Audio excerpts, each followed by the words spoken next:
தெரியாத ஒரு விஷயத்த கத்துக்கும் போது நமக்குள்ள ஒரு அளவு கடந்த சந்தோஷம் ஒன்று வரும் பாருங்களேன். அதே மாதிரி இன்னைக்கு தெரியாத ஒரு தமிழ் சொல்ல நீங்க கத்துக்க போறீங்க.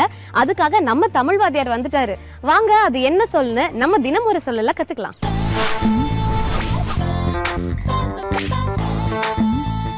முதல் வணக்கம்.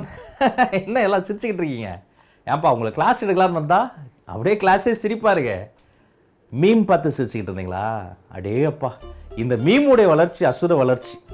அதுவும் இப்போ இருக்கிற தலைவர்கள் கூட பாம்புக்கு பயப்படுறாங்களோ இல்லையோ, நீங்கள் போடுற மீமுக்கு பயப்படுறாங்களா? சரி, மீம்னு பேசுகிறோமே, வாட்ஸ்அப்பில் டிபியில் வைக்கிறோம், எல்லாருக்கும் அனுப்புகிறோம், சோஷியல் மீடியாவில் வைக்கிறோம். இந்த மீமுக்கு தமிழில் என்ன? தினம் ஒரு சொல்ல இன்னைக்கு நம்ம பார்க்க போகிறது மீம். எம்மி இந்த மீம்.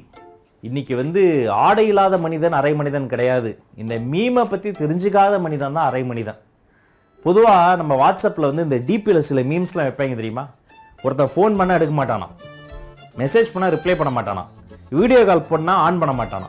ஆனால் டிபியில் போய் எனக்கு என்ன யாரும் இல்லையன்னு சோக ஸ்டேட்டஸ் வைப்பானா. அவனை பற்றி ஒரு மீம் போடுவாங்க. இன்னொரு நம்ம பேட்ச் பசங்களே நம்ம ஸ்கூலை பற்றி ஒரு மீம் போட்டிருந்தாங்க. இந்த பக்கம் டீச்சரு, அந்த பக்கம் பேரண்ட்ஸ் பேசிக்கிறாங்க.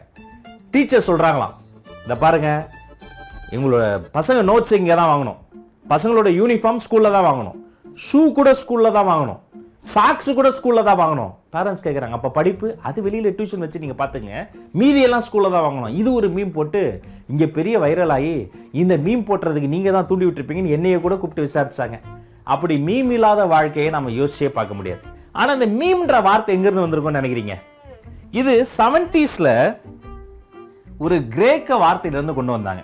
இப்போ இந்த மீம்ன்ற அந்த சொல்லையே பாருங்களேன், ஒன்று போலவே இன்னொன்று இருக்கா, மீ. இன்னும் கிரேக்க மொழியில் எழுதும் போது அது இன்னொரு மீயும் வரும். இப்படிப்பட்ட ஒரு வார்த்தையிலிருந்து தான் இது மீம்னு கொண்டு வந்தாங்க. அப்போ இருந்த விஞ்ஞானிகள் இதை பாப்புலர் கல்ச்சராக கொண்டு வந்தாங்க. அதாவது இன்னும் சொல்ல போனால் இதுக்கு ஒரு முப்பாட்டன் இருக்காங்க. அது யார் தெரியுமா? அதுதான் கேலி சித்திரம், கார்ட்டூன். இந்தியாவில் எல்லார பற்றியுமே கார்ட்டூன் போட்டிருக்கிறாங்க.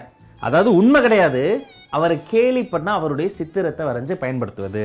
ஸோ இந்த கார்ட்டூன்லேருந்து இந்த கிரேக்க வார்த்தையிலேருந்து இப்படி தான் மீம் என்பது நம்ம உலகத்தில் உருவாச்சு. இந்த மீமில் தமிழை எப்படி நம்ம சொல்கிறது? மீமுக்கான தமிழ் வார்த்தை என்ன? இப்போ உங்களுக்கு இந்த வரலாறு தெரிஞ்சிருச்சு. ஆக்சுவலி ஒன்று போலவே ஒன்று செய்கிறது தாங்கிறதும் புரிஞ்சிருச்சு. அதை தமிழில் செய்யணும்னா போல செய்தல் அப்படின்னு சொல்லுவோம். ஒன்று போல இருக்கும், ஆனால் ஒன்று கிடையாது. அந்த ஒன்று போல மீண்டும் உருவாக்குவது. போல மீல். என்ன சொல்லு முழிகிற? Veggie மீல்ஸா non veg மீல்ஸாவா? தொலைச்சிடும் உகர். அந்த மீல் வேற, இந்த மீல் வேற. ரீல் போடுற உனக்கு கூட்டின்னு மீல் எடுத்த பத்தியா? என்னைய சொல்லணும்டா. ஒன்றை போல செய்வது என்னது? இப்போ நம்மளை நாமளே ஃபோட்டோ எடுத்தா தாமி, ஏற்கனவே ஒரு நாள் சொன்னல, அது மாதிரி ஒன்றை போல இன்னொன்று செஞ்சா அது என்னது? அதுதான் போன் மீ. போ இன் மீ. மீமுக்கு சரியான தமிழ் சொல் போன் மீ. நீங்க என்ன மீமே வேணா பாருங்க, உருவாக்குங்க. ஆனா மீமுக்கு தமிழ்ல போன் மீங்கிறத தெரிஞ்சுக்கிட்டு உருவாக்குங்க.